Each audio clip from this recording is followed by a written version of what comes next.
Gentili amici di Domenica è sempre domenica, buongiorno per questo nuovo appuntamento speciale di Domenica è sempre domenica che diversamente dal solito non vede alla conduzione Egidio Terrana. Oggi è una puntata speciale che dedichiamo ad un tema particolare, dedichiamo ad un tema che purtroppo ha in qualche modo segnato la storia della Sicilia quantomeno da 60-70 anni a questa parte, è il tema delle vittime innocenti della mafia.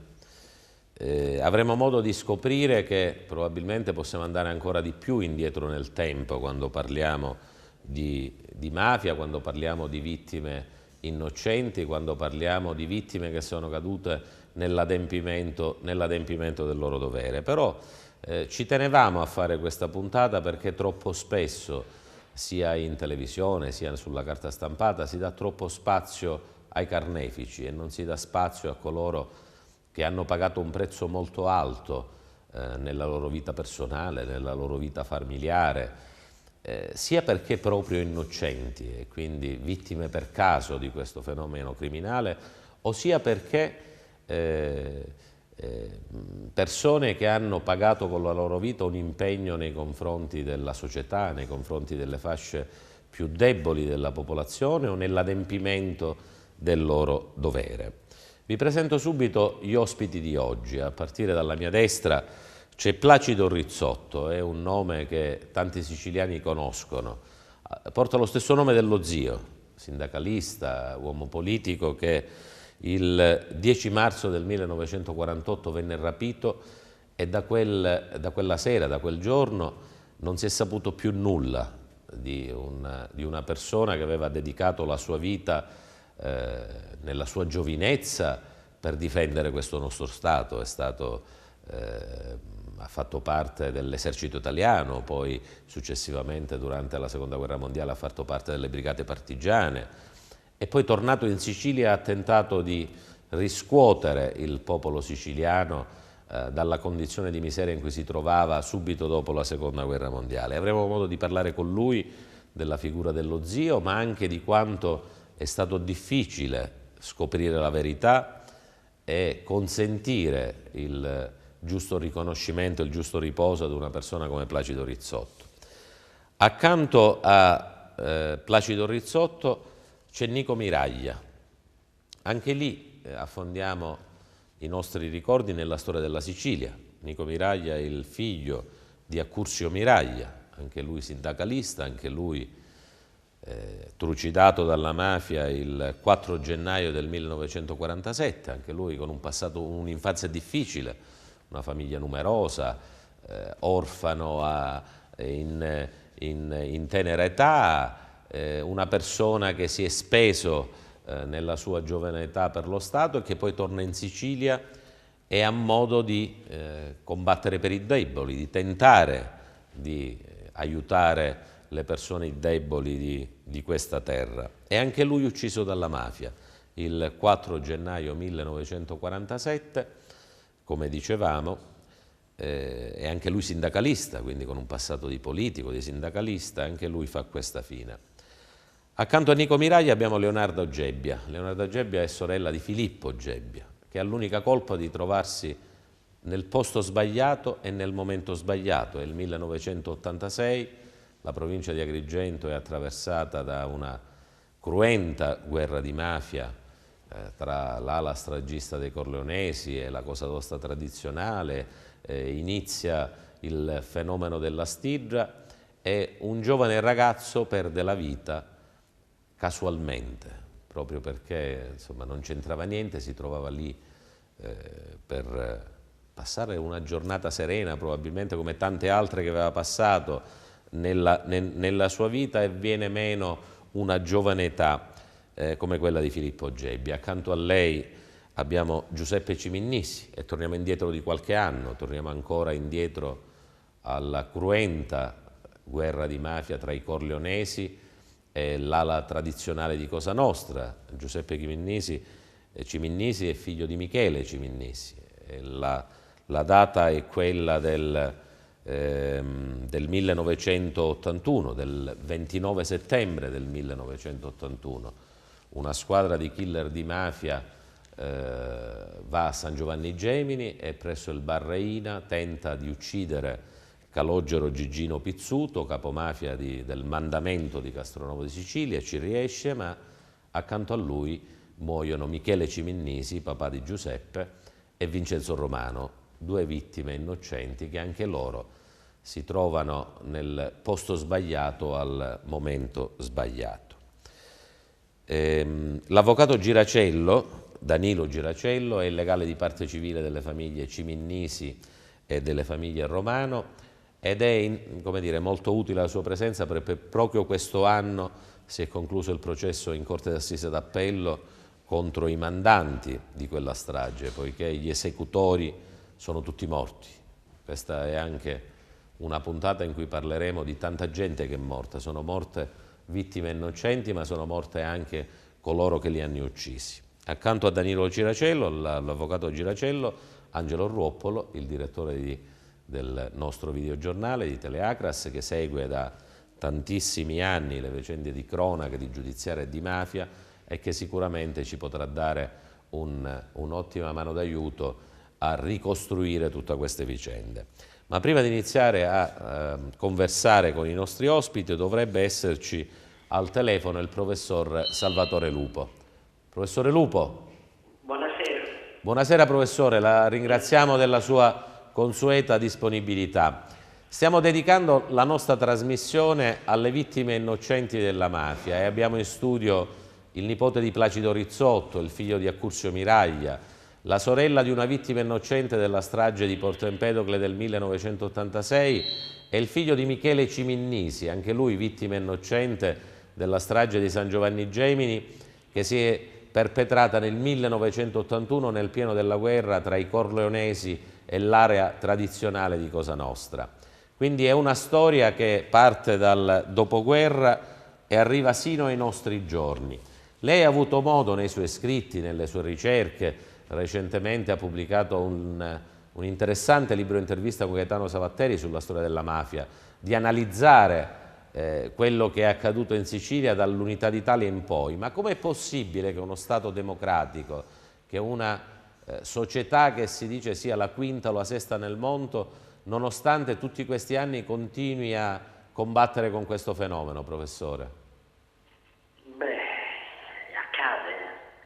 Accade perché la nostra è una storia difficile e perché la democrazia non è il regno del bene, no? Purtroppo succede anche che la democrazia debba essere ricostruita, deve essere riconquistata ogni volta. E poi il nostro paese non è sempre stato democratico, un paese, se parliamo del 1861 soprattutto, no? Cioè è passato l'ordinamento oligarchico, come si dice, liberale oligarchico, da un ordinamento liberale democratico, poi c'è stato il fascismo e poi la nostra difficile democrazia. Certo, l'impressione di piena continuità schiaccia 150 anni. Però è anche vero dunque che ci sono state delle differenze, ad esempio gli eventi tragici, terribili che voi ora avete evocato parlano di due stagioni molto diverse della nostra storia. Quella del dopoguerra, quando la mafia ha assunto la parte di guardiana della Sicilia più antica e conservatrice, e quella invece più recente degli anni '80, quando la mafia è andata all'attacco di grandi risorse criminali e veramente anche non criminali, anche di grandi risorse legali con metodo terribilmente criminale.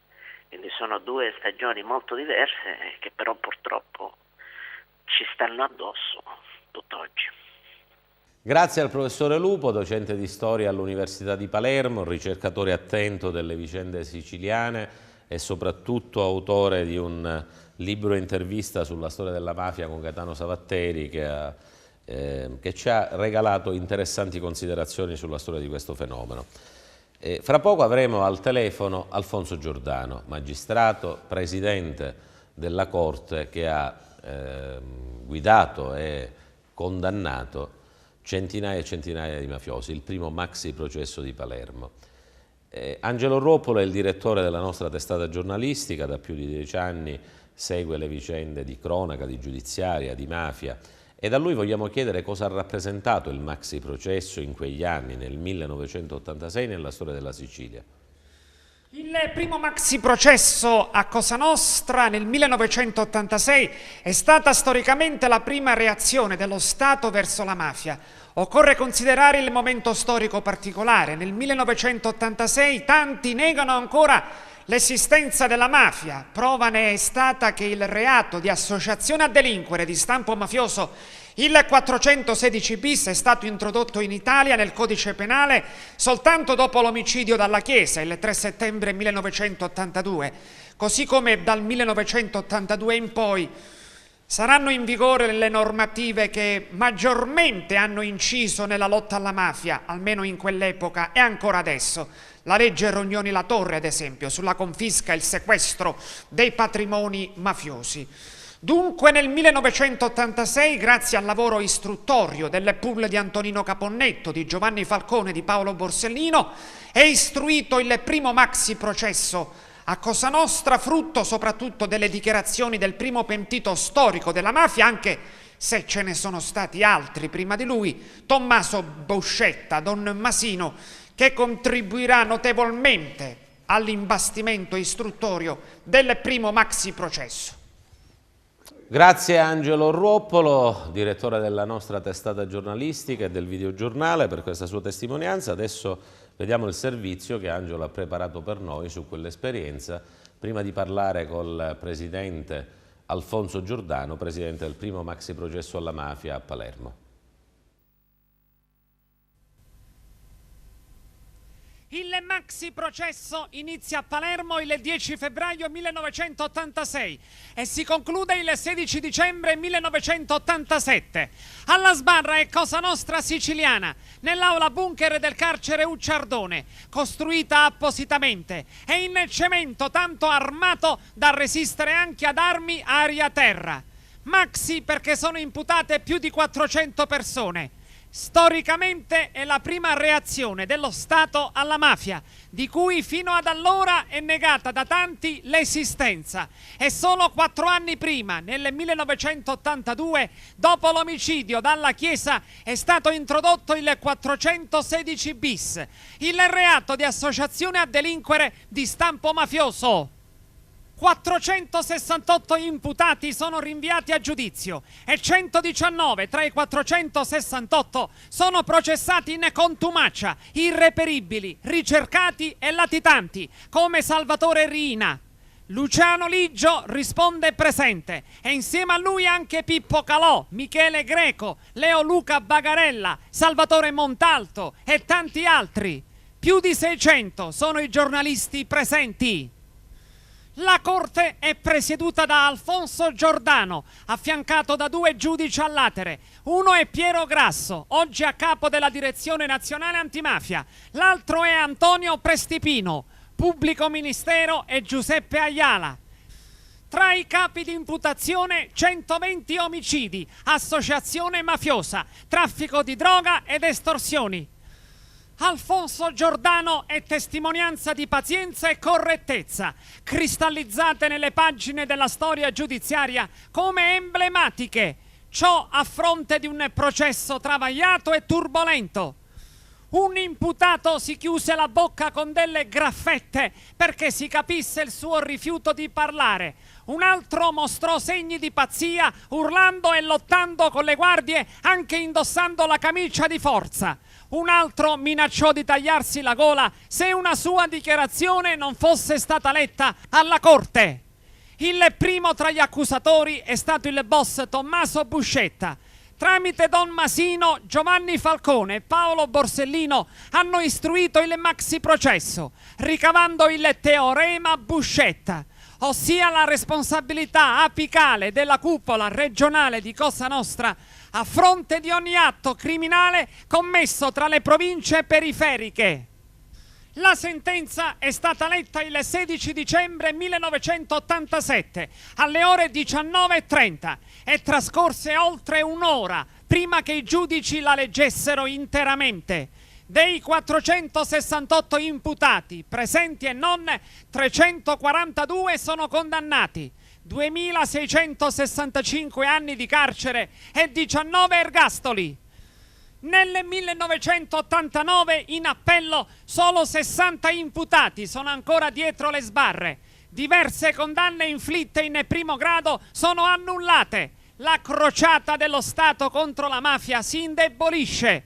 Il 9 agosto 1991 è assassinato a Campo Calabro il giudice Antonino Scopelliti, titolare della pubblica accusa in Cassazione del maxi processo siciliano.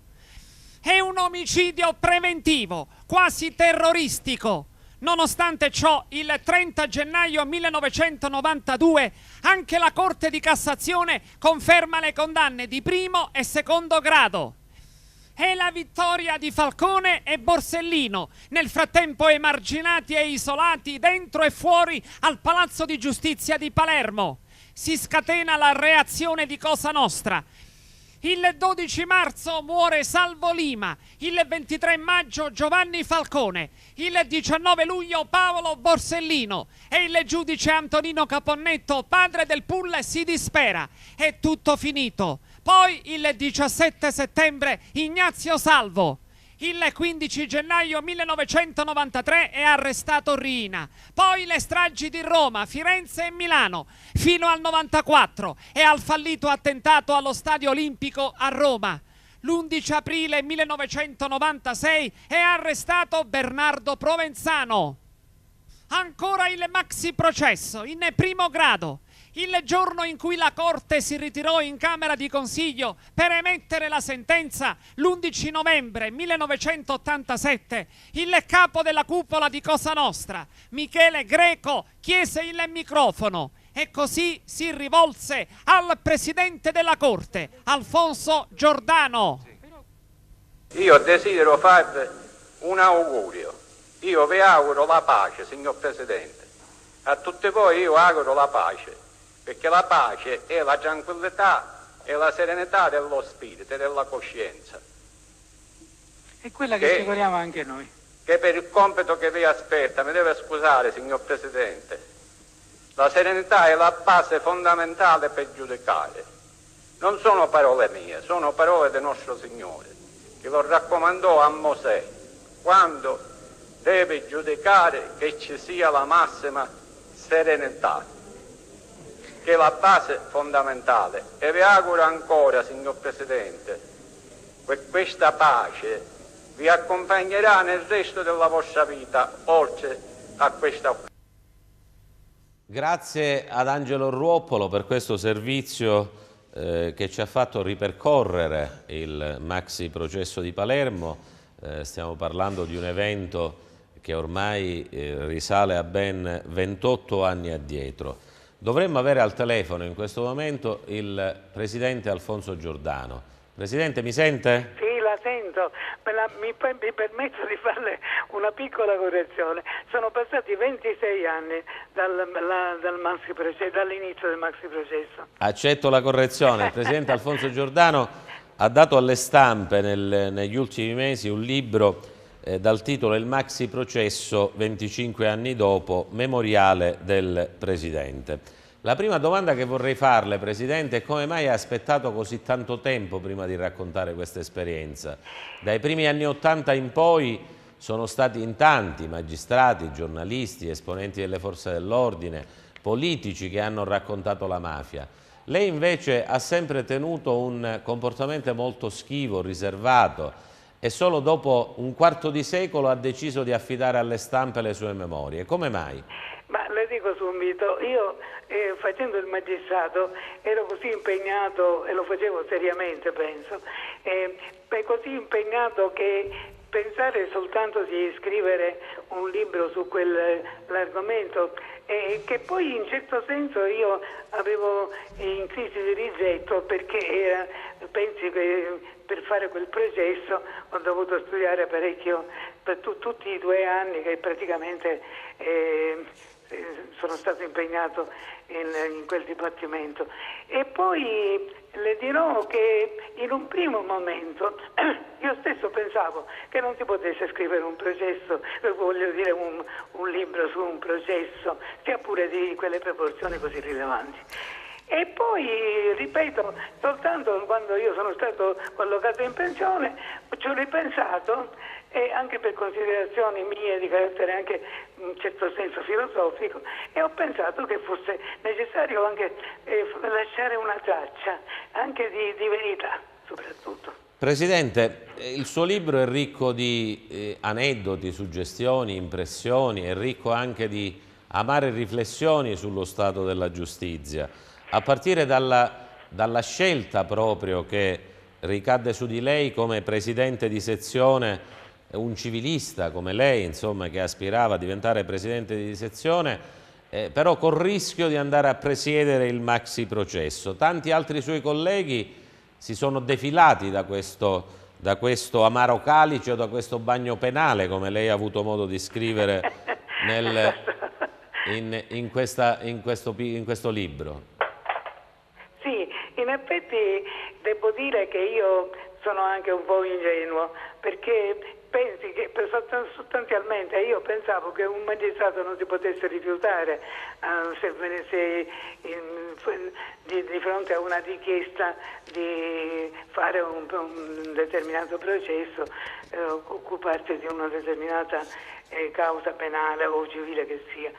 E quindi quando io sono stato interpellato, sostanzialmente forse sono stato l'unico che ha detto: se è necessario lo farò.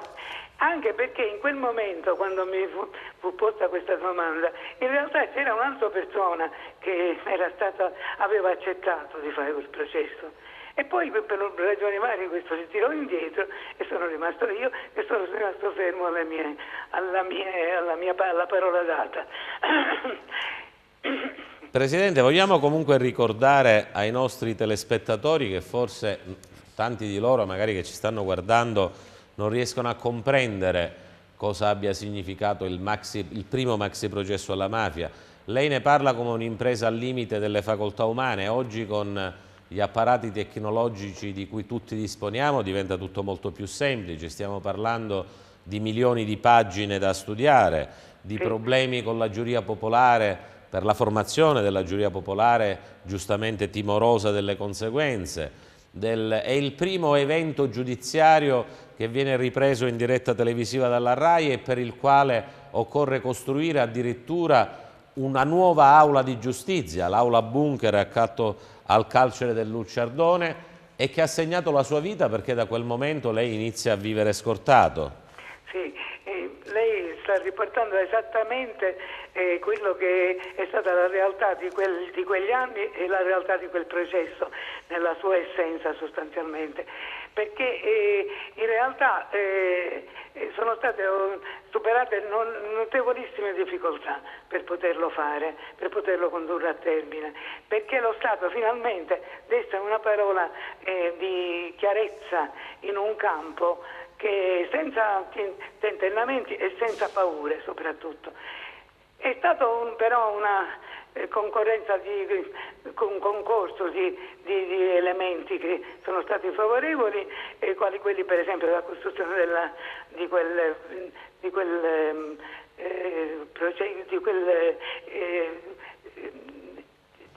quell'aula nella quale il processo è stato tenuto.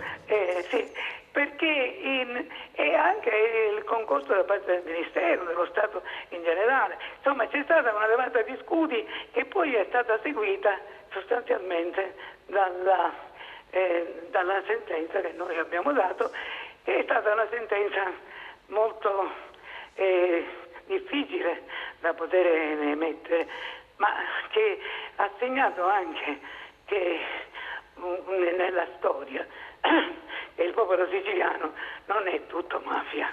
Presidente, questa è stata, come dire, un'avventura professionale molto significativa anche per lei. Certamente, insomma, anni di tensione per portare avanti questo processo e ha avuto modo più di altri di conoscere la storia della mafia. Dentro il maxi processo sono confluiti, dicevo, milioni e milioni di pagine anche di cose risalenti nel tempo. Oggi abbiamo con noi in studio il nipote di Placido Rizzotto, il figlio di Accurcio Miraglia, la sorella di una vittima innocente della strage di Porto Empedocle dell'86 e il figlio di uno delle vittime innocenti della strage di San Giovanni Gemini del 1981. Quindi una storia che ha segnato in maniera dolorosa la Sicilia. C'è un momento significativo del processo che lei ricorda, non so, il confronto tra Calò e Buscetta, il dialetto di contorno, c'è un'immagine, un'udienza? Sì, ma le dirò innanzitutto che il mio libro è dedicato a tutte le vittime della mafia, in qualsiasi modo siano state vittime della mafia, e questo ci tengo perché è stato dedicato esclusivamente a loro, perché è giusto che si sappia che cosa la mafia ha saputo fare di terribile e di condannabile naturalmente, e che io ho cercato di riportare con la massima obiettività nel corso di nello scrivere questo libro. E poi le dirò che certamente l'episodio del confronto che è stato fatto tra Calò e Buscetta è che io ho riportato nella sua interezza, perché ho riportato proprio la stesura scenografica dell'intervento di Buscetta e nei confronti del Calò. Ebbe un significato profondo, notevolissimo per tutti noi che abbiamo assistito. E spererei che la RAI la potesse riportare, far rivivere, riportando quel documentario che sa che il processo è stato tutto registrato. Sarebbe un'ottima occasione di conoscenza per i cittadini italiani. Ancora una domanda, Presidente. Sì, per la prima volta durante il processo da lei presieduto sembra quasi che la mafia si sia fatta in qualche modo riconoscere quando Luciano Liggio dichiarò proprio in aula davanti a lei di considerarsi una sorta di salvatore della patria per il golpe al Borghese, e mi permetta, Presidente, e quando il fratello di Stefano Bontade lesse un comunicato in cui disse: noi non c'entriamo nulla con la morte di Claudio Domino. Esattamente. Non hanno potuto fare a meno, nonostante il processo, Liggio forse per arroganza o per supponenza e Bontade per allontanare da sé questa vicenda, di riconoscere l'esistenza della mafia. Esatto, indirettamente loro l'hanno riconosciuto, ed è stato effettivamente quello che lei dice, è stato molto saggio e intelligente, perché è una interpretazione dei fatti che così come abbiamo cercato anche noi di comprenderli. E soprattutto il fatto del Bontade, che ebbe un momento di orgoglio, nel senso che però d'accordo sicuramente con i maggiorenti della mafia presenti nell'aula, cioè c'erano 220 detenuti all'inizio del processo. Effettivamente proprio questo dimostrava indirettamente che la mafia esiste, cosa che invece gli avvocati si affannavano in tutte le arringhe, che sono state fatte numerosissime, a dimostrare il contrario, che la mafia era soltanto un fenomeno così di narrativa e null'altro. Quindi proprio quei due episodi che lei ha intelligentemente citato hanno dimostrato indirettamente che la mafia non solo esiste, ma anche esiste in un modo che perché questa gente, anche se magari poco ridotta nel campo dell'italiano, dello stile italiano, eccetera, della lingua italiana, ebbene questa gente però ha un cervello purtroppo volto al male, ma sicuramente molto intelligente, che comprende perfettamente le cose. Quindi rigettava l'omicidio di Domino, sia quel ragazzo che era stato ucciso, ma implicitamente riconosceva la sua esistenza. Presidente, nel ringraziarla per la sua disponibilità le faccio un'ultima domanda, sperando di poterla avere con noi in un momento successivo per piacere, parlare grazie. più a lungo del suo libro. Il suo libro è però anche denso in qualche parte di amarezza rispetto ad un impegno straordinario che le è stato chiesto, che le è costato un sacrificio in termini personali e familiari e che non sempre è stato riconosciuto come tale dalle istituzioni. È giusta questa lettura? Effettivamente lei coglie nel segno, c'è anche quel senso di amarezza e comunque per la verità io ho ascoltato le cose come sono andate e naturalmente non si può che non emerge sicuramente il fatto che di fronte a un impegno di questo genere, a una fatica di quel genere e il pericolo che era stato affrontato da noi tutti, anche dai giudici popolari, perché guardi che quel processo ha segnato soprattutto, secondo me, anche il fatto che i siciliani in genere rifiutano la mafia e sono consapevoli di questo, perché tutti hanno, in Camera di Consiglio noi abbiamo avuto la fortuna di avere gente onesta che ha sicuramente studiato anche il processo con noi e ha sentito alle proposte che noi facevamo durante la Camera di Consiglio. Però è chiaro che l'andazzo delle cose, le chiesuole, le cose partitiche, insomma gli intrighi partitici hanno un po' distolto da quello che avrebbe dovuto essere, secondo me naturalmente, la retta via per giudicare i magistrati. Presidente, un'ultima domanda gliela fa il direttore del nostro videogiornale Angelo Ruoppolo. Con molto piacere. Sì, Presidente Giordano, sono Angelo Ruoppolo. Il collega Gigi Restivo ha usato giustamente l'espressione rivolta nei suoi confronti il sacrificio che le è stato chiesto. Il principio costituzionale, nessuno può essere distolto dal giudice naturale precostituito per legge. E allora mi incuriosisce sapere, il maxi processo è stato il maxi processo delle circostanze ad hoc, anche l'aula bunker è stata costruita ad hoc. Ecco, il presidente Alfonso Giordano è stato un presidente ad hoc, le è stato chiesto, lei ha accettato questo enorme peso di responsabilità umana, personale, storica, oppure lei è stato il giudice naturale precostituito per legge? Una curiosità personale che penso che interessi anche i telespettatori. Le dico subito, il giudice costituzionale era la Corte d'Assise di Palermo. Poi le persone che interpretano, che compongono diciamo, la Corte di Assise possono variare naturalmente. Quello che rimane di giudice precostituito per legge è l'entità giuridica giudiziaria che deve essere chiamata a giudicare. Quindi sostanzialmente era la Corte d'Assise, la prima Corte d'Assise di Palermo a cui fu assegnato il processo, che fu fatto a Palermo dove doveva essere fatto perché il commisso delitti, la sede dei commessi delitti era a Palermo, sa che c'erano centinaia di omicidi, lei conosce benissimo, sa questo.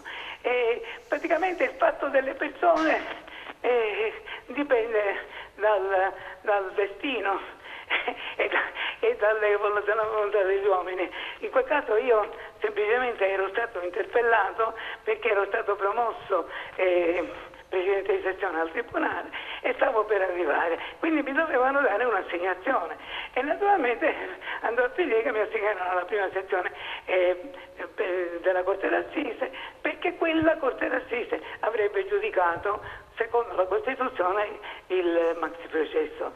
Soltanto che io quando accettai, per la verità, era un'ipotesi che poi diventa una realtà. Presidente, intanto grazie per la sua disponibilità, per questa lunga chiacchierata che abbiamo fatto. Mi congratulo anche per l'abilità delle domande. La ringrazio, ma grazie soprattutto per quello che ha fatto per i cittadini siciliani e per i cittadini italiani. Grazie ancora, Presidente. Grazie assai. Una buona serata. Grazie al Presidente Giordano, speriamo di averlo successivamente in studio per approfondire con lui i temi di questo interessante libro, un libro di memorie, il maxi processo 25 anni dopo. Ci scusiamo per i nostri ospiti se li abbiamo fatti attendere prima di iniziare a conversare con loro. Appena un minuto di pubblicità e subito dopo ritorniamo in studio e continuiamo con la nostra trasmissione.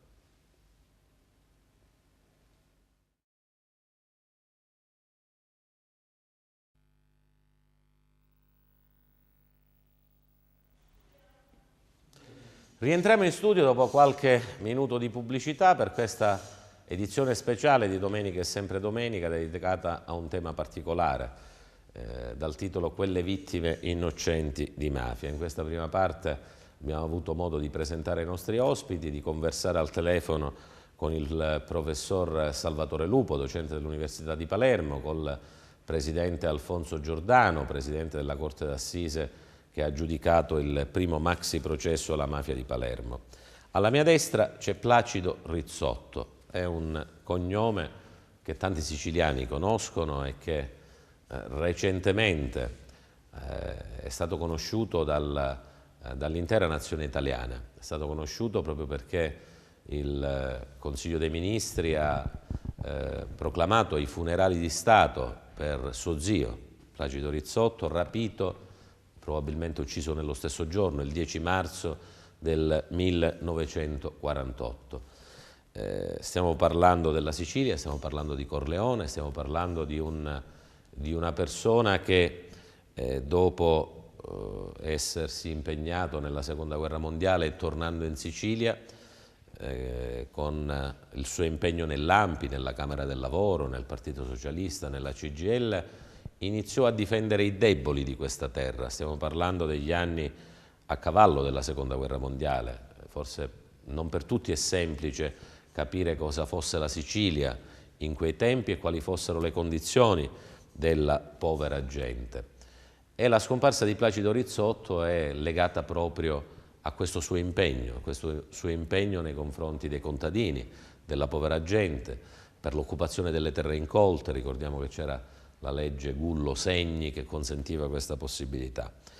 E poi il 16 marzo del 2012, questi solenni funerali di Stato, dopo che a distanza di quasi 60 anni sono stati ritrovati i resti di una persona che aveva combattuto per noi, per la nostra società. Placido Rizzotto come ricorda lo zio, innanzitutto? No, io non ricordo lo zio, lo ricordo semplicemente attraverso le parole, attraverso i racconti dei familiari, cioè dei miei nonni, mio padre, mio Peppino, in quanto io sono nato esattamente 3 anni dopo la sua morte. Lui è scomparso il 10 marzo del 48 e sicuramente la stessa sera è stato ucciso, per quello che risulta da...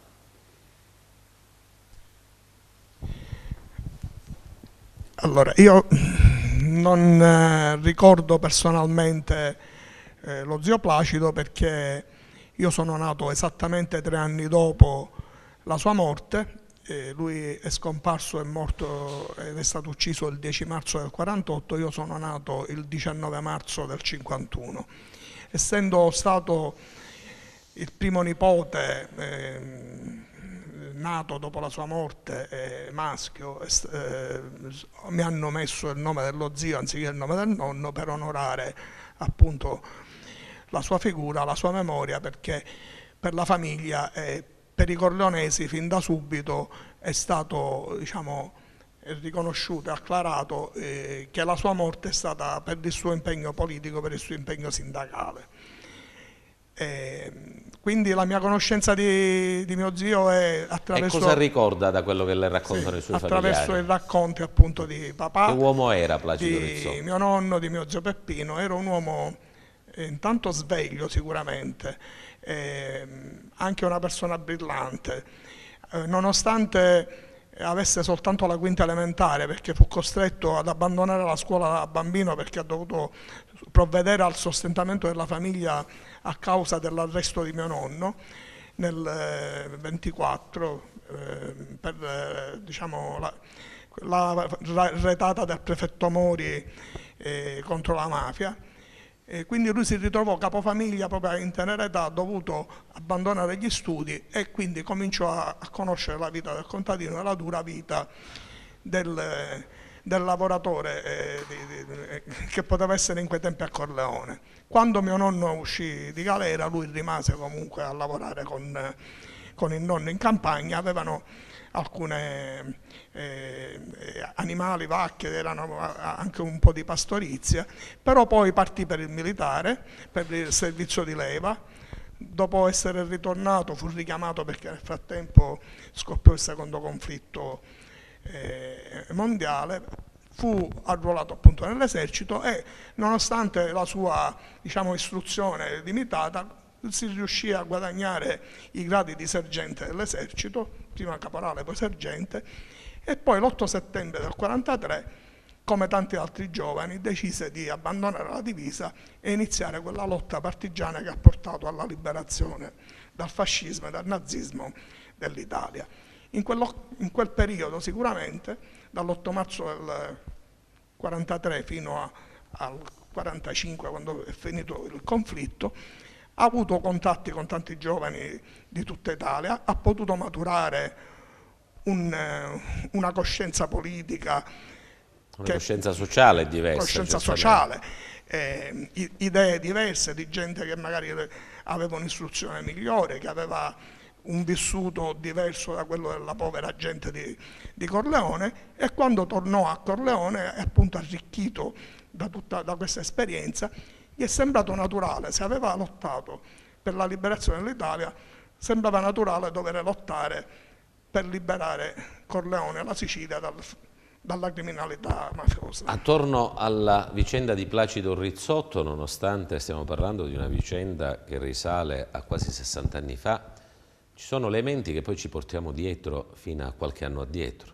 cioè ci portiamo dietro Luciano Liggio, che a quanto pare era uno dei mandanti o addirittura degli esecutori dell'omicidio, il generale Della Chiesa, che è uno dei primi che indaga sull'omicidio di Placido Rizzotto e che poi sarà trucidato, come ricordava Angelo Ruoppolo, il 4 settembre del 1983 a Palermo. Ci troviamo di fronte a colpevoli che confessano e poi ritrattano e ad assoluzioni per insufficienza di prove. Ci troviamo di fronte ad un corpo che non si trova e che impedisce quindi di completare le indagini e di mettere la parola fine, insomma, a questa vicenda, al dolore dei familiari. Quanto è stato pesante per voi aspettare giustizia, Placido?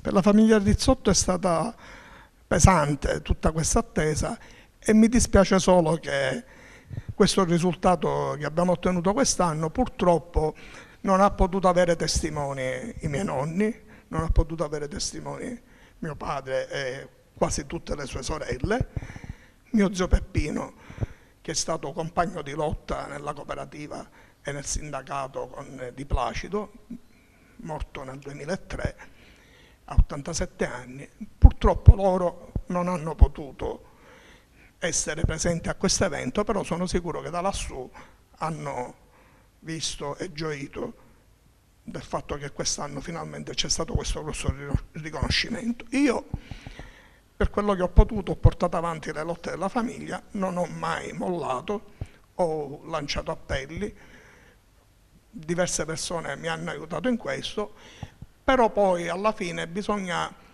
sempre che ci sia, come dire, la persona giusta al momento giusto. E io la persona giusta al momento giusto l'ho trovata a Corleone, un poliziotto, figlio di un altro poliziotto che nella sua carriera aveva arrestato Luciano Liggio, è quel poliziotto che assieme a Mangano tiene sotto braccio Luciano Liggio mentre scende alla scala.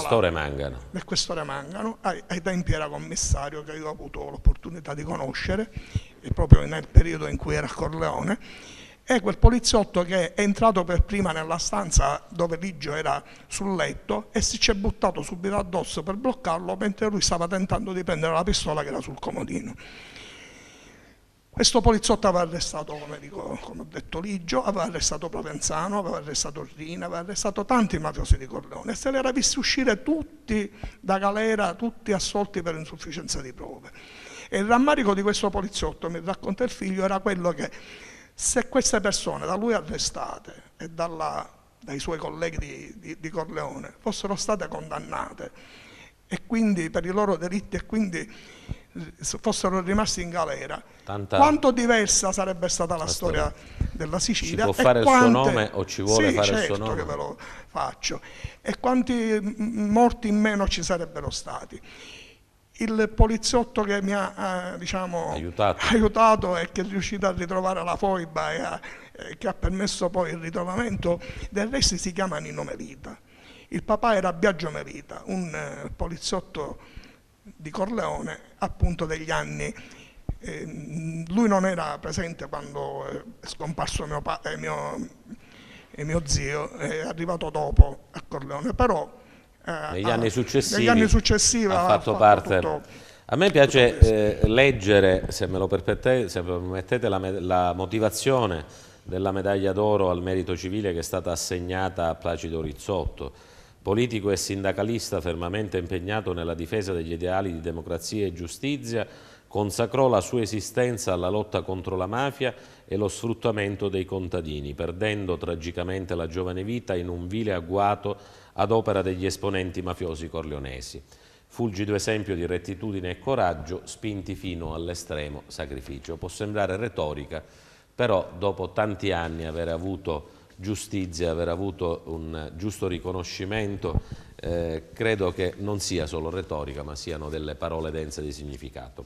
Pregherei a Placido Rizzotto di passare il microfono adesso a Nico Miraglia, andiamo un po' più velocemente. Nico Miraglia è il figlio di Accursio Miraglia, probabilmente un nome meno noto rispetto a quello di Placido Rizzotto, ma altrettanto importante. Accursio Miraglia viveva a Sciacca, è stato ucciso il 4 gennaio del 1947 e nonostante un grande scrittore siciliano, Leonardo Sciascia, ne abbia tratto spunto per farne un personaggio del Giorno della Civetta, un personaggio positivo del Giorno della Civetta, per tanti anni di Accursio Miraglia non si è parlato rispetto a tante altre vittime della mafia. A Nico Miraglia voglio chiedere innanzitutto perché, prima di raccontare chi era suo padre. Forse perché a parlare di Accursio Miraglia è sempre e solo stato Nico Miraglia e la sua famiglia. E ovviamente, essendo morto mio padre, che io avevo appena 3 anni e mezzo, è logico che da 3 anni e mezzo a quando ho incominciato a capire e a potermi esporre per portare avanti la storia non tanto di Accursio Miraglia, ma la storia di quegli eroi che hanno dato la vita per la povera gente di Sicilia. E quindi Nico, raccontiamo però adesso chi era Accursio Miraglia. Accursio Miraglia è nato nel 1896, sì, un'infanzia difficile, è rimasto senza padre in giovane età e una famiglia numerosa, quindi anche lui ha dovuto darsi da fare da giovane per dare un aiuto alla famiglia. Ha iniziato a lavorare in banca, si è diplomato, prima a Catania, poi a Milano. A Milano ebbe modo stiamo vedendo delle foto, come prima abbiamo visto le foto di Placido Rizzotto, adesso stiamo vedendo quelle di Accursio Miraglia. Questo è Accursio Miraglia anarchico. Ebbe modo di conoscere gli anarchici, di avvicinarsi al pensiero di Bakunin e venne licenziato per contrasti di natura politica, poi proprio in quegli anni inizia a maturare il suo impegno a favore dei più deboli, delle fasce meno abbienti della società. E poi a quel punto ritorna a Sciacca, inizia a lavorare, mette su un'industria ittico-conserviera, era anche, come dire, un intellettuale, pittore, musicista, poeta e così via, e inizia il suo impegno politico, la Camera del Lavoro, il PC, ma soprattutto c'è una data particolare che segna la sua vita e probabilmente segna anche la sua morte, che è una data che ci riporta al 1944, la fondazione della cooperativa La Madre Terra. Sì. Ci vuoi raccontare di che cosa si tratta? Mio padre è stato uno dei primi a capire che solo l'unità dei lavoratori poteva creare in quel momento una forza e una resistenza valida a quello che era il modo di vita di tutti i poveri lavoratori di allora. Tant'è vero che lui diceva: da soli non riusciremo mai a fare niente, dobbiamo stare assieme, solo così potremmo senz'altro dimostrare di essere un popolo, di essere delle persone che abbiamo voglia e volontà di migliorarci. Lui creò la cooperativa La Madre Terra, di cui io oggi esiste ancora oggi. Io oggi sono uno dei responsabili amministrativi. La Madre Terra è un'ottima cooperativa, oggi conta più di 1000 soci e da allora non ha mai smesso di lavorare. È l'unica cooperativa creata dai sindacalisti di allora che ancora esiste e la cosa più bella è completamente inattivo. Insomma, qualcosa di positivo è rimasto dell'esempio di Accurso Miroglia, quantomeno. Accurso Miraglia ha insegnato ai contadini di stare assieme e i contadini stanno assieme. In 69 anni riescono ad ottenere quantomeno il minimo dei risultati economici per potersi mantenere. La vicenda di Miraglia è simile a quella di Placido Rizzotto, sì. Anche qui abbiamo i killer che confessano, vengono arrestati, ancora peggio, poi ritrattano, poi vengono accusati i carabinieri e la polizia di aver estorto le loro dichiarazioni, tra cui il commissario Tandoi, che poi è stato capo della squadra mobile di Agrigento e che a sua volta verrà ucciso nel 1960 in questa città. Ed iniziano depistaggi, coperture, insabbiamenti, qualcosa che siamo abituati a leggere anche ai giorni nostri, quindi anche lì una storia terribile che ha segnato come dire, il percorso di questa nostra isola, di questa nostra terra. Sì, con Accurso Miraglia è nato il primo pool antimafia, con Accurso Miraglia c'è la prima grande deviazione legale, c'è il primo, per la prima volta in Italia i servizi deviati fanno di tutto affinché la realtà non venga a galla. E ricordiamolo, stiamo parlando del 47. 1947, sì. Fra le altre cose ci sono molte similitudini che io conosco bene, che mio figlio ha scritto in una tesi fatta intestata a suo nonno, fra Accurso Miraglia, la morte di Accurso Miraglia e la strage di Portella della Ginestra. Per esempio, l'esecutore materiale dell'omicidio di Accurso Miraglia viene difeso dall'onorevole Giuseppe Romano Battaglia, che poi, guarda caso, difende Giuliano.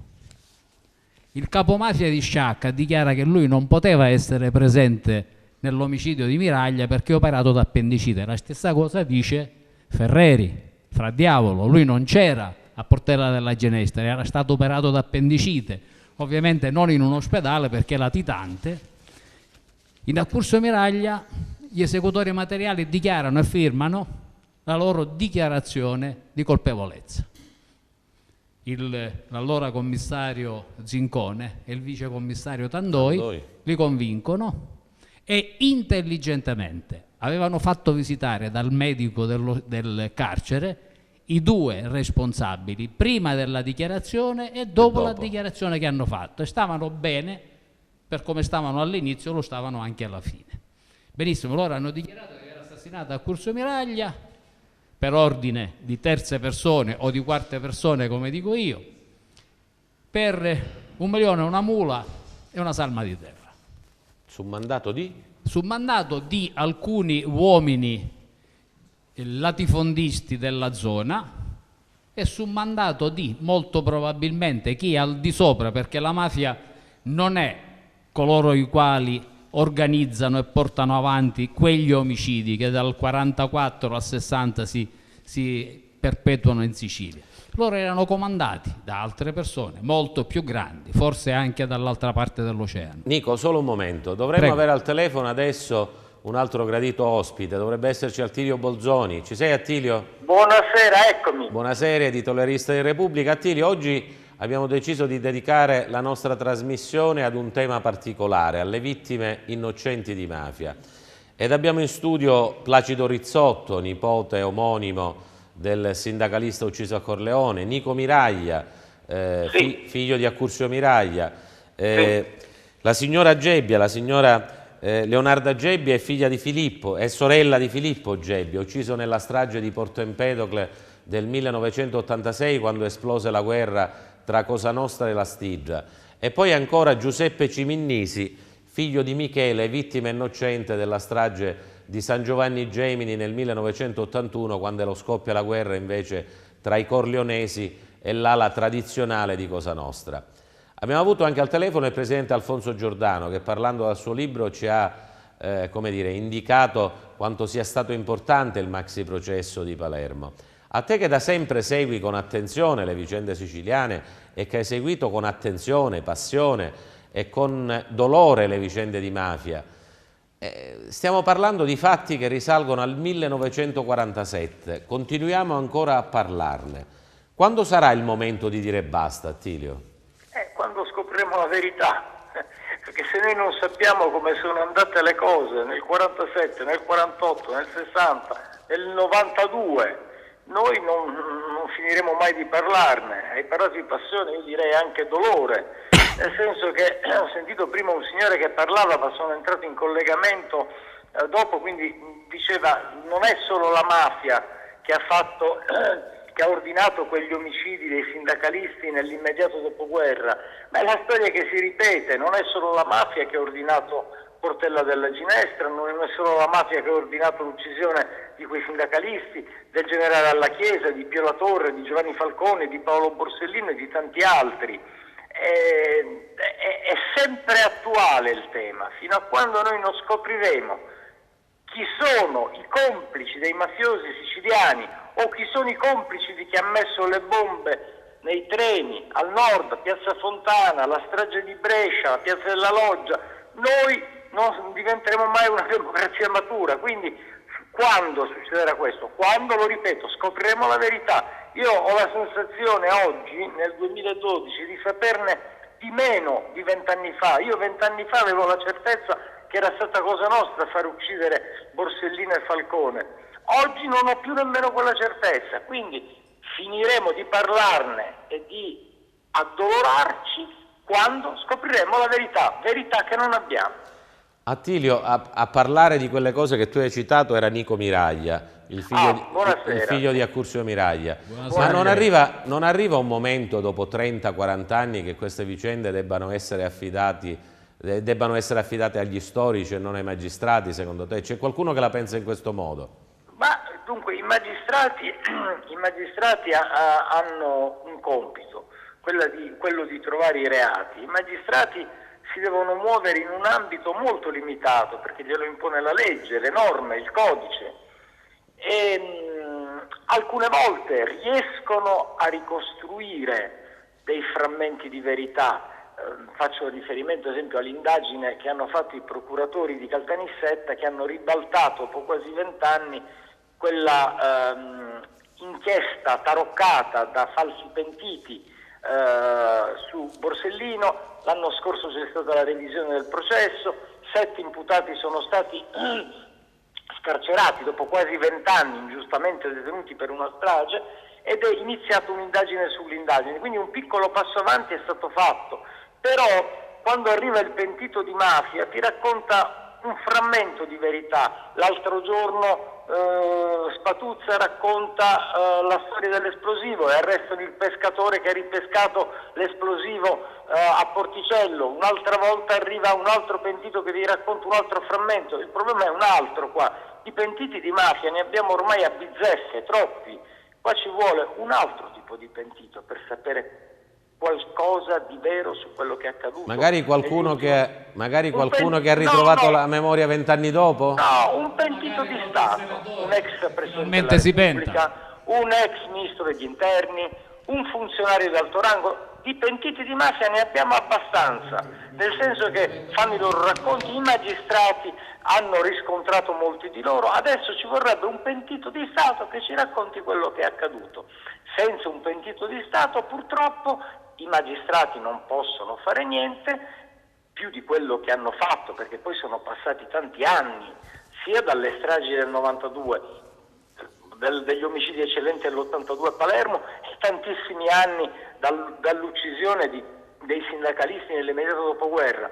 Quindi lo storico, il giornalista può, come dire, intuire degli scenari però. Però lo storico e il giornalista possono raccontare una loro verità, possono ricostruire uno scenario, ma per certe stragi, quelle più vicine, quelle di 20 anni, tutto questo non basta. Non basta, perché c'è qualcuno che sta ancora indagando. Insomma, ti sento pessimista, Attilio. No, sono arrabbiato. E forse sono magari... molto arrabbiato, ed è una rabbia per i siciliani, una rabbia che non si placa, anzi che aumenta. E questo penso che possa aiutarci a raggiungere la verità se da più di 30 anni a questa parte continui a fare la tua professione con la stessa passione e la stessa capacità di indignarti di fronte a queste cose. Grazie Attilio per la tua disponibilità. Grazie a voi, buonasera. Buonasera. Allora io direi, grazie ad Attilio Bolzoni, editorialista del Repubblico, una conclusione a Nico Miraglia. Continueremo ancora, poi un attimo di pubblicità perché in una televisione privata purtroppo non possiamo farne a meno e poi proseguiamo ovviamente. Prego Nico Miraglia. Sì, no, per ricollegarmi a quello che stavo dicendo prima, nell'omicidio di mio padre gli esecutori materiali firmano la loro dichiarazione e inizia l'istruttoria, ma il tutto decade perché questi delinquenti dichiarano di essere stati torturati dalla polizia e quindi, essendo stati torturati, quelle prove non erano più valide, per cui per la seconda volta parte l'istruttoria omicidio Miraglia, per la seconda volta il capo della Procura Generale di Palermo assolve, o meglio scarcera i delinquenti perché le prove non erano valide. Ma qui accade un fatto strano. Ecco, nell'omicidio Miraglia non c'è bisogno di prove perché ci sono tutte. C'è solo lo Stato che non vuole fare il processo. Perché i poliziotti chiedono e ottengono di essere processati, perché se è vero che hanno torturato gli esecutori materiali, hanno commesso un reato penale, li portano a processo, li assolvono per non aver commesso il fatto. E allora, se i poliziotti non hanno torturato quei delinquenti, se quei delinquenti hanno dichiarato e firmato di essere stati loro, il processo a 66 anni, perché ancora non può ricominciare? Noi famiglie abbiamo chiesto al giudice di Agrigento di avere quantomeno i documenti delle due istruttorie. Ci ha risposto che non ci poteva dare niente perché essendo solo in fase istruttoria in qualunque momento si poteva riaprire il processo. Il processo non si è mai aperto, tutto è finito come siamo bravi. E quando gliel'avete chiesto, Nico? Negli anni 50, non mi chiedere la data. E oggi sarebbe possibile tentare di recuperare quelle istruttorie, a tuo giudizio? Io l'ho chiesto poi negli anni 70. Potremmo riprovare, insomma. Ma io lo anche se gli archivi, voglio dire, mi rendo conto che è un... No, ci dovrebbero potrebbe essere, anche essere una fatica archivi. Improba, però un tentativo si potrebbe fare. Se vuoi la data precisa, io là ho la data. Lo vediamo dopo la pubblicità. Sì, qualche minuto di pubblicità e ritorniamo in studio.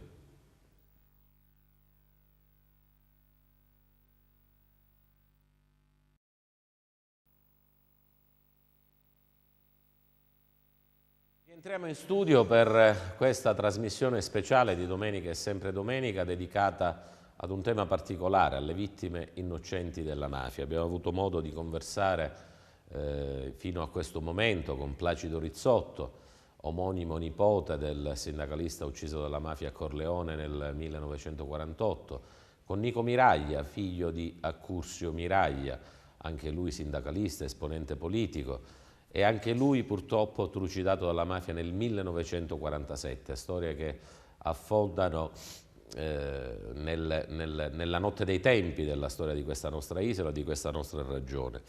Adesso avremo modo di conversare con altri due ospiti. Ci spostiamo in parte in provincia di Agrigento, Corleone in provincia di Palermo, Masciacca in provincia di Agrigento, ma ci spostiamo a Porto Empedocle e a San Giovanni Gemini, luoghi a noi più vicini. Ma prima di passare loro il microfono volevo chiedere al direttore del nostro videogiornale, ad Angelo Ruoppolo, stiamo parlando della strage di Porto Empedocle, Angelo, del 1986 e della strage di San Giovanni Gemini del 1981. Purtroppo questa provincia è stata sempre epicentro dei grandi fatti di mafia. La provincia di Agrigento mafiosamente è stata la seconda provincia per densità mafiosa ed intensità criminale rispetto a Palermo. Quindi la provincia di Agrigento rispetto alla provincia palermitana non ha assunto soltanto, anche se lo ha assunto, il ruolo di cuscinetto degli episodi, delle scelte, delle decisioni della provincia palermitana, dunque della cupola regionale. Ad esempio, la strage del 1981 rientra nella guerra di mafia scatenata da Rina e Provenzano, i corleonesi, contro i palermitani di Bontade. La strage invece del 21 settembre 1986 a Porto Empedocle rientra nell'ambito della guerra scatenata dagli Stigiari, nella fattispecie i Grassonelli, i Traina, Porto Empedocle, contro Cosa Nostra, dunque le famiglie tradizionali dei Messina, degli Albanese, sempre nella fattispecie a Porto Empedocle. La provincia di Agrigento ha vissuto dunque mafiosamente soltanto di riflesso nei confronti degli accadimenti palermitani? Sì, in parte sì, anche se nel corso degli anni la provincia di Agrigento, sempre mafiosamente, è stata la provincia che maggiormente si è estesa internazionalmente, oltreoceano.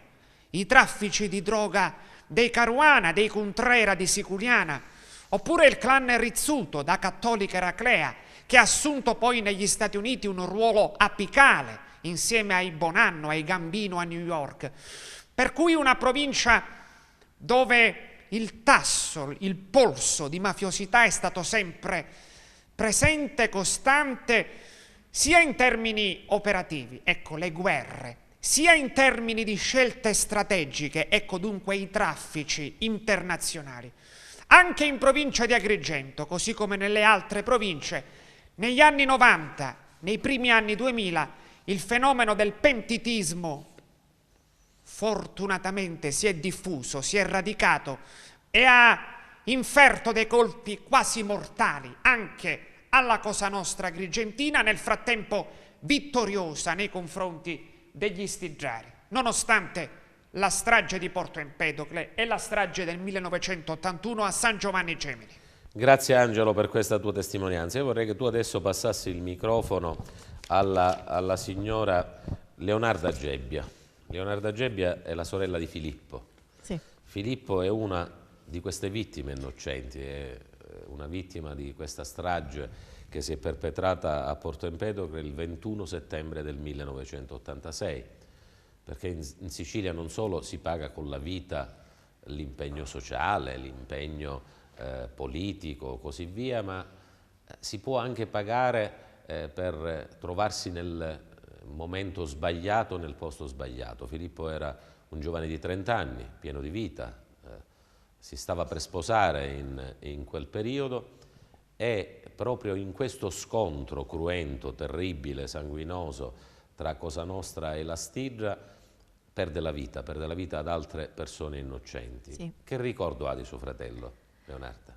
È un ricordo bellissimo, perché era un ragazzo che era dedito al prossimo, era parte attiva della nostra parrocchia, la parrocchia di Santa Croce, e come infatti in quel periodo si stavano preparando i festeggiamenti per la Madonna Addolorata.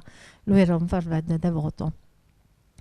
Io ero a quei tempi una studentella universitaria che alle prese con il primo mio esame, mi aveva chiesto di uscire e dico no, mi devo preparare perché avevo gli esami da affrontare. Dice allora mi devi dare quella borsa piccolina perché devo mettere la raccolta della Madonna. Va bene. E ci siamo lasciati con un sorriso. E poi io ricordo di tante telefonate strane a mio avviso, perché ero rimasta sola a casa perché mia madre è andata Quanti da anni aveva lei, Leonarda? Ma io ero 19enne e iniziarono ad arrivare delle telefonate. Dicevo mamma era andata da mia sorella perché a quei tempi era in attesa ed ero rimasta da sola. Cioè, all'improvviso mi è venuto sinceramente il panico perché non capivo il perché di queste telefonate, però consentitemi quest'oggi di ricordare non solo Rizzotto, Miraglia, Gebbia, Ciminnisi, ma tutte le nostre vittime innocenti, tutte le famiglie che hanno, cioè la mia famiglia distrutta, l'unico figlio maschio, la famiglia Gebbia, l'orgoglio di mio papà, consentitemi. No, ma assolutamente, lei fa bene a ricordare tutti quanti, l'ho fatto anche il Presidente Giordano che ha proprio dedicato il suo libro a tutte le vittime innocenti di mafia. Io volevo chiederle, in tutti questi anni, dall'86 in poi, come dire, si sono svelati tanti retroscena rispetto anche a quella vicenda criminale, ma c'è un momento in cui in tutti questi anni si può dire che la vostra famiglia ha ritrovato un minimo di serenità perché ha ottenuto giustizia? Posso dire che mio fratello è stato già escluso la sera stessa. Hanno detto il ragazzo non c'entrava nulla. Quindi, però ricordo il dolore, resterà fin quanto... Sono delle ferite che resteranno aperte comunque, sì, ricordo il dolore, al di là delle sentenze, al di là delle responsabilità. Sì, il dolore di mio padre quando in base all'istruttoria i miei genitori sono stati chiamati al tribunale. Mi è caduto praticamente la famiglia addosso, li ho accompagnati e mio padre mi diceva ma che ci faccio io qua? Che ci facciamo noi qua? Che cos'è? Cioè, spesso trovavo mio padre tra le cose di mio fratello perché abbiamo conservato tutto, dai libri, perché aveva una stanza a parte e mio fratello era un chimico e si preparava, diciamo, il lavoro per il laboratorio, quindi trovavo mio padre in mezzo alle cose di Filippo con le lacrime agli occhi. Quindi mia madre distrutta dal dolore. Infatti nel ricordarla, perché in una mia poesia che ho dedicato proprio il giorno del funerale di mio fratello, dico mamma chitarrista, una fotografia, una fridda balata e due ciuriggi, perché considerazioni amare quelle di Leonardo Gebbia, che credo abbia sentito anche Carmelo Sardo, che dovrebbe essere con noi al telefono. Ci sei, Carmelo? Sì, eccomi, buonasera a tutti. Penso ricorderai, Leonardo Gebbia è sorella di Filippo, una delle vittime innocenti della strage di Porto Empedocle, in questa trasmissione che stiamo dedicando alle vittime innocenti di mafia. Sono con noi Placido Rizzotto, nipote omonimo del sindacalista ucciso a Corleone, Nico Miraglia, figlio di Accursio, Leonardo Gebbia e anche Giuseppe Ciminnisi, con il quale ancora non abbiamo parlato, figlio di Michele, vittima innocente della strage di San Giovanni Gemini. Tu la strage di Porto Empedocle la ricordi bene, Carmelo? Cosa stava succedendo in quegli anni in provincia di Agrigento? Non solo quella, Gigi, io ricordo a menadito tutte le storie e i drammi delle persone che hai appena presentato, che saluto affettuosamente con un abbraccio simbolico da qui da Roma. La strage di Porto Empedocle, per singolare coincidenza, io quella sera stavo andando giusto al cinema Mezzano, che è immediatamente alle spalle del bar albanese, e venni bloccato, erano circa le 8:20, la strage era stata compiuta da pochissimi minuti, venni bloccato, io mi ricordo, ero in macchina da una pattuglia della polizia, facevo già il giornalista, seppur in forma ovviamente molto acerba, da 3 anni, e quando chiesi al poliziotto cosa fosse successo, io ricorderò l'espressione di quel poliziotto che ci bloccò molto prima, quasi alla fine della cosiddetta discesa della catena, come la chiamano a Porto Empedocle, e mi fermò lì e disse una carneficina, disse solo questo. E poi io lasciai la macchina lì, mi avvicinai timidamente a piedi, perché c'era sempre la deformazione personale del fiuto del cronista, e non riuscimmo neanche a chiamare un operatore, perché lo scenario che si presentava fu veramente agghiacciante e non credo che sia il caso di ricordarlo per non riaprire ferite che immagino per i parenti non si potranno mai più rimarginare, come si dice in questi casi. È stata un'esperienza anche per me, non l'esperienza del giornalista, ma l'esperienza del giovane che si ritrova in quello scenario che sembrava veramente uno scenario da guerra. Non si capiva nulla, era tutto completamente ribaltato, come quando succede qualcosa nei campi di guerra e non in un paese dove si dovrebbe vivere serenamente la propria vita. E quello fu un episodio che aprì da lì formalmente, ufficialmente, diede il via a quella sanguinosa guerra che poi abbracciò tutta la provincia di Agrigento, andò oltre e piano piano si prese tutta la Sicilia. E io mi ricordo, e voi ricorderete ancora con me, che correvamo dietro i morti ammazzati e spesso purtroppo dentro quelle guerre cadevano vittime innocenti come appunto i Gebbia, i Ciminnisi, tante persone che si trovavano, uno dice un'espressione un po' troppo abusata, nel posto sbagliato al momento sbagliato. Io vi ribalto questo scenario e dico per esempio Filippo Gebbia non era nel posto sbagliato. In una sera di fine estate, come il papà di Giuseppe, non erano nel posto sbagliato, perché stare al bar a consumare qualcosa è il posto giusto. È il problema del contesto che poi si scatena nel posto giusto, che lo trasforma in un posto sbagliato. Ma questa è un'espressione saccheggiata perché purtroppo dalle nostre parti diventano posti sbagliati laddove interviene una strage, una guerra di mafia. Cosa c'era di meglio per il papà di Giuseppe che stare a giocare a carte nel bar del proprio paese? O appunto il 21 settembre dell'86 prendere un gelato, un semifreddo ai tavoli del bar albanese. Il problema è probabilmente che lì sono arrivate le persone sbagliate nel momento in cui per loro era giusto. E ho ricordi di tutti questi episodi in cui quando ci si avvicinava a qualunque morto, mi ricordo, noi arrivavamo con la telecamera, la prima cosa che chiedevamo era cercare di capire chi fosse la vittima, ma non tanto sapere il nome e cognome, ma per cercare subito di inquadrarla e sperare, pensate un po', seppur di fronte a qualsiasi morte bisogna come dire, avere una mestizia di pietà, sperare però che non ci fossero vittime innocenti. Perché adesso dirò una cosa forte e la dico fuori dalle facili retoriche che impongono certe circostanze.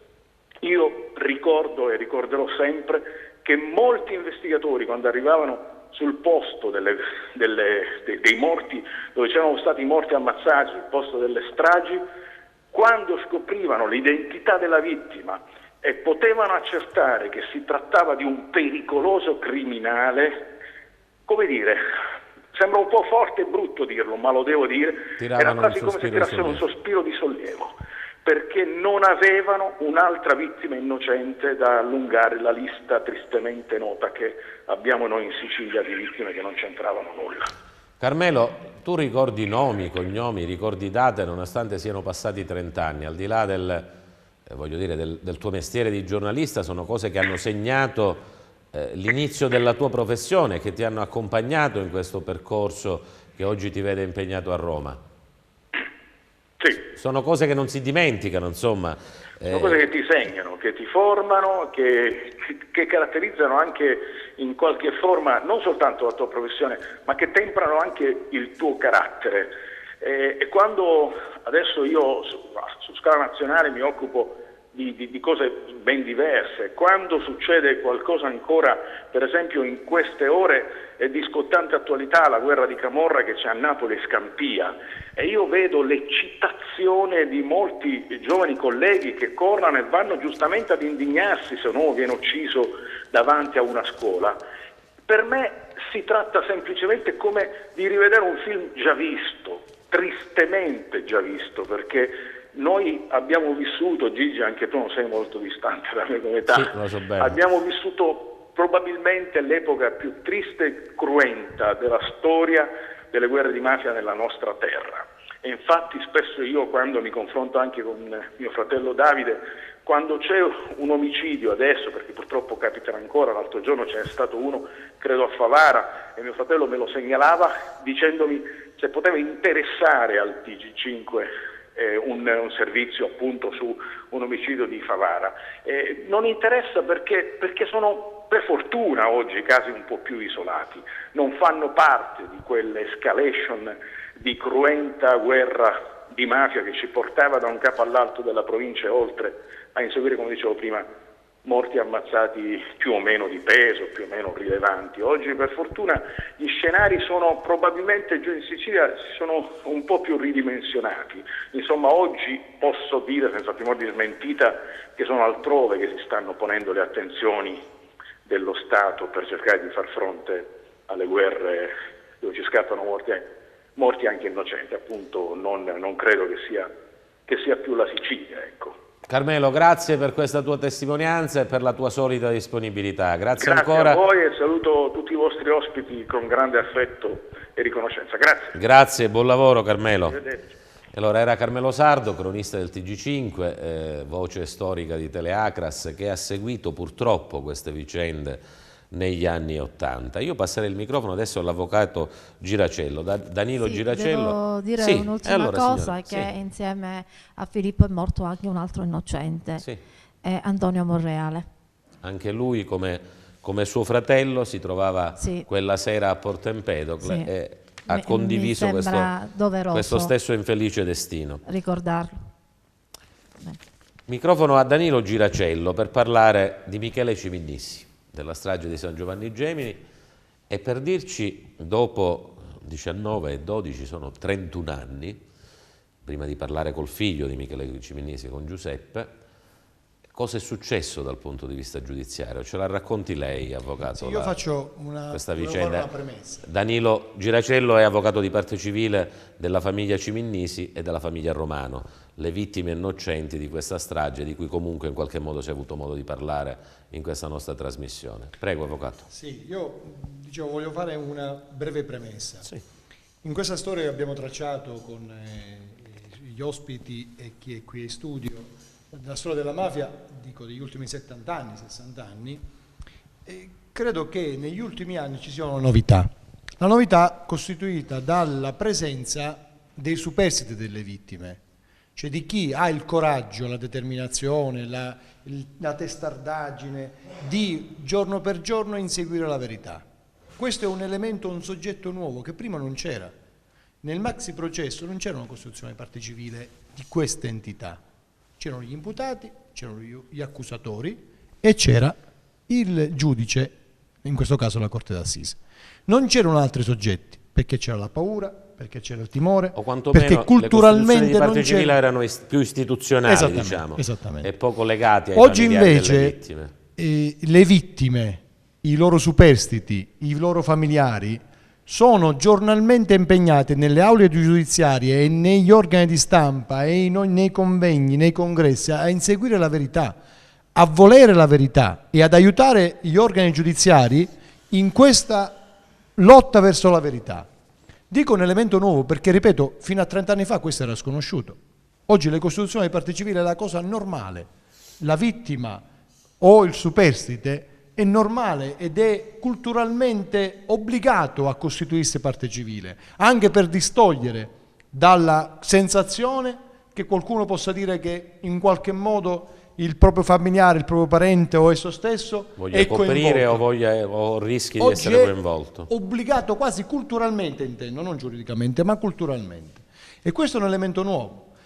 E la vicenda dei superstiti di quella strage di San Giovanni dell'81 ne sono una perfetta testimonianza. Giuseppe Ciminnissi, i suoi fratelli e Salvo Romano non si sono rassegnati a non scoprire la verità, perché, guardate, oggi, nell'ottobre del 2012, la sentenza diventa irrevocabile, una sentenza di Corte d'Assise d'Appello di Palermo per una strage avvenuta nell'81.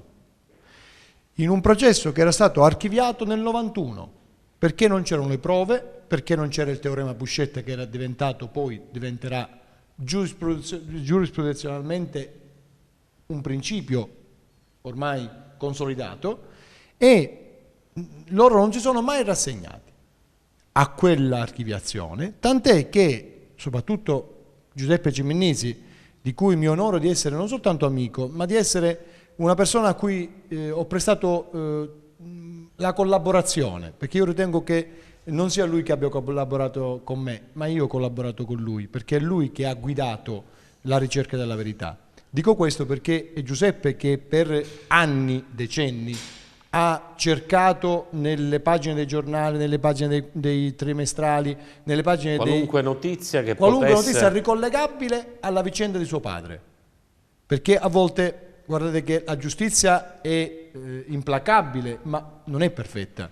Ha bisogno di qualcuno che possa aiutare per scoprire la verità. Tant'è che Giuseppe un giorno in un giornale legge che Giuffre, in un processo che non aveva nulla a che vedere con la vicenda della strage del 91, Giuffre, che era il figlioccio di chi poi ha preso il posto di Gigino Pizzuto, indica il movente della strage, indica il motivo per cui fu ucciso Gigino Pizzuto. Indica una visita a... Esattamente. E naturalmente indica poi, rafforza quello che è la tesi già di Masino Buscetto, cioè dire che Gigino Pizzuto fu ucciso perché Danilo, coinvolto nella mafia. Andiamo alle conclusioni e poi passiamo il microfono a Giuseppe Ciminnisi. Rina e Provenzano sono stati condannati all'ergastolo quali mandanti di questa strage.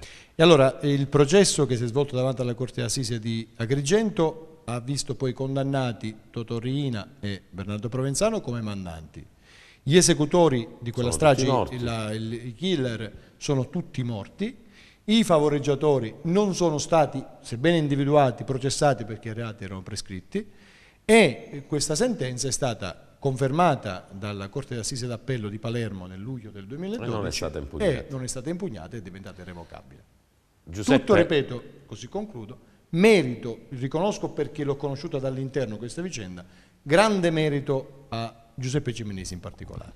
Giuseppe, ti senti più sereno oggi dopo questa lunga cavalcata giudiziaria, dopo che finalmente un Tribunale della Repubblica abbia affermato questa responsabilità? Questo non riporterà in vita tuo padre, così come tutti gli altri, ma ti senti un po' più appagato dopo l'esito di questo processo e questa lunga rincorsa che hai portato avanti in questi anni? Sì, in queste lotte di 30 anni, 32 anni, ci sono voluti 32 anni. Quanti anni avevi quando tuo padre... Avevo quasi 14 anni, 14 anni avevo. Certo, oggi è una grande soddisfazione, non mancherà mai occasione di ringraziare la magistratura per il lavoro che ha fatto. Proprio la soddisfazione arriva quando senti pronunciare quelle parole, l'ergastolo, perché il danno è incommisurabile di quello che riceve, perché io ho inseguito per 32 anni affinché assicurassero alla giustizia chi mi ha provocato questo dolore, a me e alla mia famiglia, perché mi è stata tolta l'adolescenza, sono cresciuto tutto da un colpo e il mio pensiero fisso era proprio di avere giustizia e l'ho avuta. Oggi sono più sereno, ma il mio pensiero va pure a chi non ha avuto giustizia, come Placido Rizzotto, come Nico Miraglia, come Nardino Gebbia e come tanti altri familiari delle vittime che sono sempre in contatto con loro, mi chiamano per dei consigli, perché c'è tanta gente che aspetta giustizia che oggi non arriva, c'è gente che aspetta giustizia da 50 anni. La più grande soddisfazione è proprio quella, per un familiare ottenere giustizia, è una cosa importante, perché ti senti anche un pezzo di Stato vicino. Inizi a credere nella giustizia, io ho sempre creduto nella giustizia, perché sapevo che mio padre era una vittima innocente come il signor Romano, ma questo non significa nulla, perché vedere i propri carnefici condannati alla sbarra è la cosa più importante. Poi c'è un'ultima riflessione da fare, la faccio proprio parlando della strage di San Giovanni Gemini. Gli esecutori materiali di quella strage non sono morti di morte naturale, sono stati tutti uccisi. Sono stati tutti uccisi. Gigi Garofalo, Calogero Sala, Rosario Corsi e Lillo Lauria, che vengono indicati dai collaboratori di giustizia e da Ciro Vara, che era uno dei fiancheggiatori di questo omicidio, sono stati a loro volta tutti uccisi. Quindi una riflessione che forse si può fare, e vi prego di farla in breve tempo, a partire da Placido Rizzotto. Questa è una storia di vittime innocenti di mafia, ma è anche una storia tragica di sangue, di morte. Cioè, questa prevaricazione, questa prepotenza ha portato lutti in famiglie innocenti, ma ha portato lutti anche in famiglie che pensavano di fare la guerra allo Stato, di prevalere rispetto agli altri. È una guerra che vede tutti perdenti, ovviamente con le ovvie responsabilità che ci sono a carico di chi l'ha condotta e di chi l'ha subita. E allora, quale considerazione si può trarre, Placido Rizzotto? Considerazione è che mio nonno, subito dopo la morte di mio zio, tenne un comizio a Corleone dal balcone del municipio e, accusando con nome e cognomi quelli che lui riteneva fossero i responsabili dell'omicidio di mio zio, proprio li ha citati tutti uno per uno, fece una profezia. Disse: io vi conosco bene, vi conosco tutti, verrà il giorno in cui vi ammazzerete tra di voi tutti come cani rabbiosi. E così è successo. Luciano Liggio morì in galera condannato all'ergastolo. Il dottor Navarra morì ammazzato, però se non ricordo Navarra male. È morto con 108 colpi di mitra. Per le strade di Corleone negli anni successivi c'è stata una guerra infinita. Io mi ricordo che da piccolo mio padre mi teneva per mano passeggiando per Corleone e mi faceva: qua ammazzarono i fratelli Maiuri, qua ammazzarono altro mafioso. Insomma, praticamente in ogni angolo di strada a Corleone in quegli anni avevano ammazzato. Quindi una guerra senza senso, che forse era la stessa di quella che si combatteva nel Belice, Nico Miraglia. Si combatteva a Sciacca, a Sambuca di Sicilia. Sì, la guerra era sempre la stessa, perché l'indirizzo era quello: eliminare i sindacalisti, far scomparire dalla Sicilia i comunisti. L'accordo che si fece fu proprio quello di smembrare completamente e far scomparire dalla Sicilia tutti coloro i quali aiutavano il popolo ed erano vicino ai lavoratori e ai poveri. Tant'è vero che in tutto quel periodo nessuno delle vittime ebbe mai la possibilità di avere un processo. Grazie Nico. No, scusa, sì. Volevo solo dire una cosa, ti rubo un attimo. Io, al contrario degli altri, invece non posso parlare bene della giustizia. Io ho vissuto 60 anni con l'assassino di mio padre accanto, abitava a 200 metri da casa mia, ci incontravamo quasi ogni giorno e non è bello questo. Non è uno Stato bello, quello che permette a un assassino di vivere tutta una vita e io tutta una vita senza un padre.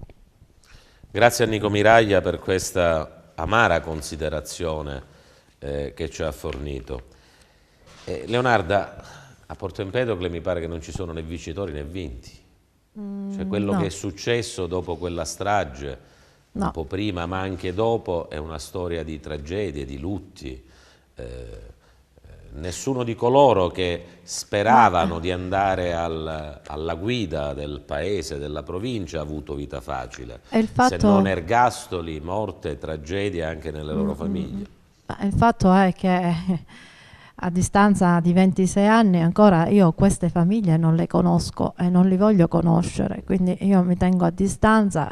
Quello che faccio è praticamente tenere viva la memoria delle nostre vittime e di mio fratello. Questo dell'insegnamento che mi ha lasciato, rispettare il prossimo, perché come ho detto in occasione di un convegno, noi non cerchiamo vendetta, speriamo nella giustizia divina. Grazie Leonarda, ti prego di passare il microfono a Giuseppe Ciminnisi per un'ultima considerazione su queste battute che abbiamo fatte. Allora, la mia considerazione è semplicemente quella: a parte che la vittoria che ho avuto io l'ho dedicata agli altri familiari delle vittime che non hanno avuto vittoria, non hanno avuto giustizia, ma il rammarico più grande è in uno Stato dove ti fa differenze che ci sono vittime di serie A, vittime di serie B e vittime di serie Z, come lo sono Placido Rizzotto, Nico Miraglia.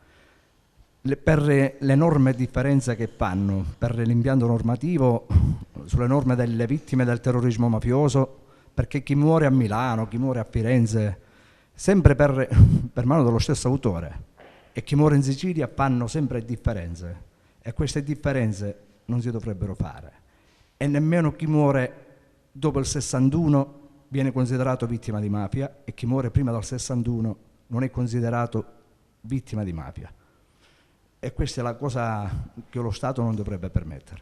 Siamo tutti cittadini di fronte allo Stato e lottiamo tutti per gli stessi ideali. E io spero che un giorno, e sono sicuro, che ci arriveranno pure loro la verità, ad avere giustizia e a gridare: sono orgoglioso di essere siciliano, sono orgoglioso di essere italiano. Grazie Giuseppe. Angelo Ruoppolo, una battuta conclusiva.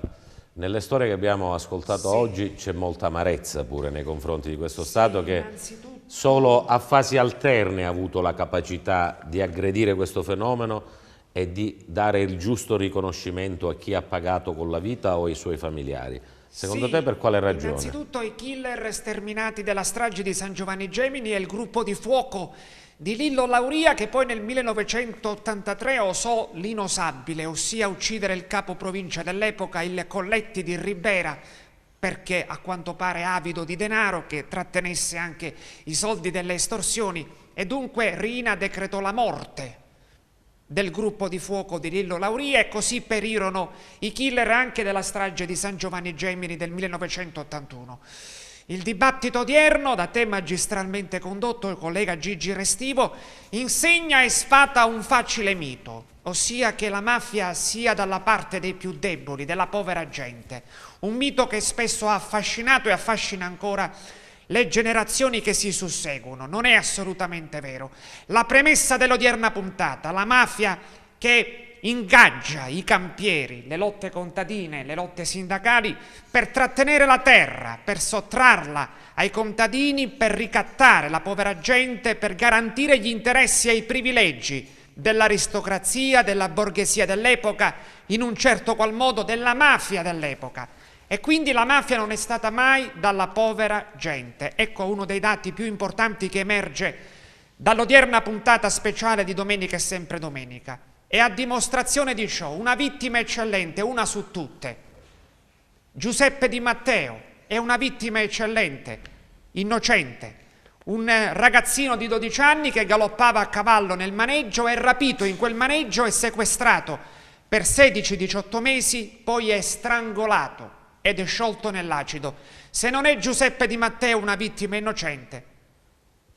Grazie per queste considerazioni conclusive al direttore del nostro videogiornale, Angelo Ruoppolo. Completiamo questa nostra trasmissione. Ringrazio gli ospiti che sono stati con noi, Placido Rizzotto, Vito Miraglia, Leonarda Gebbia, Giuseppe Ciminnisi, l'avvocato Danilo Giracello, il nostro direttore, dicevo, Angelo Ruoppolo. Grazie anche al professor Salvatore Lupo, docente di storia all'Università di Palermo, ad Attilio Bolzoni, editorialista della Repubblica, al presidente del primo maxi processo alla mafia, Alfonso Giordano, e a Carmelo Sardo, cronista del TG5 che abbiamo avuto al telefono, per questa trasmissione dedicata alle vittime innocenti della mafia, una trasmissione speciale di Domenica è sempre domenica. Grazie ad Egidio Terrana, che è il curatore di questa trasmissione, e a tutti i tecnici che oggi ci hanno consentito di andare in onda.